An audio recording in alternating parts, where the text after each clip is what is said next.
मनोकामना न्यूजमध्ये आपले स्वागत आहे। लातूर जिल्हा परिषद पंचायत समितीच्या मतमोजणीला सुरुवात।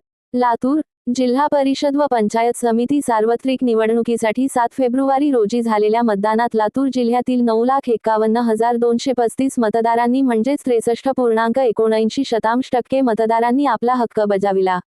जिल्हा परिषदेच्या 59 जागांसाठी 242 उमेदवार तर 10 पंचायत समित्यांच्या 118 जागांसाठी 419 उमेदवार निवडणूक रिंगणात होते। सोमवार 9 फेब्रुवारी 2026 रोजी प्रत्येक तालुकास्तरावर सकाळी 10 पासून मतमोजणीला सुरुवात झाली आहे। जिल्ह्यात मतदान यंत्रावरील EVM मतमोजणीसाठी 142 टेबल लावण्यात आले आहेत। लातूर येथे 20, अहमदपूरमध्ये 14, उदगीर येथे 14, निलंगा येथे 20, औसा येथे 18, रेणापूर येथे 16, देवणी येथे 12, शिरूर अनंतपाळ येथे 8, चाकूर येथे 10 आणि जळकोट येथे 10 टेबलवर EVM मतमोजणी होईल। यासोबतच टपाली मतपत्रिका मोजणीसाठी स्वतंत्र व्यवस्था आहे। मतमोजणीसाठी जिल्ह्यात 1291 अधिकारी कर्मचारी नियुक्त आहेत। चोख पोलीस बंदोबस्त ठेवण्यात आला आहे। स्टार मतमोजणी केंद्रांच्या 200 मीटर परिसरात प्रतिबंधात्मक आदेश लागू। लातूर जिल्हा परिषद व त्याअंतर्गत 10 पंचायत समित्यांच्या सार्वत्रिक निवडणुकीसाठी मतमोजणी होत आहे।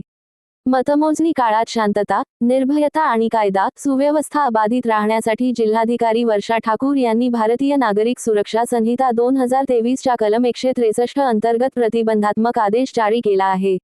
या आदेशानुसार सर्व मतमोजणी केंद्रांपासून 200 मीटर परिसरात मतमोजणी सुरू झाल्यापासून ते मतमोजणी संपेपर्यंत प्रतिबंधात्मक आदेश लागू करण्यात आले आहेत। मतमोजणी केंद्रापासून 200 मीटर परिसरात मंडपे, दुकाने किंवा तात्पुरत्या रचनांचे उभारणे पूर्णपणे प्रतिबंधित राहील।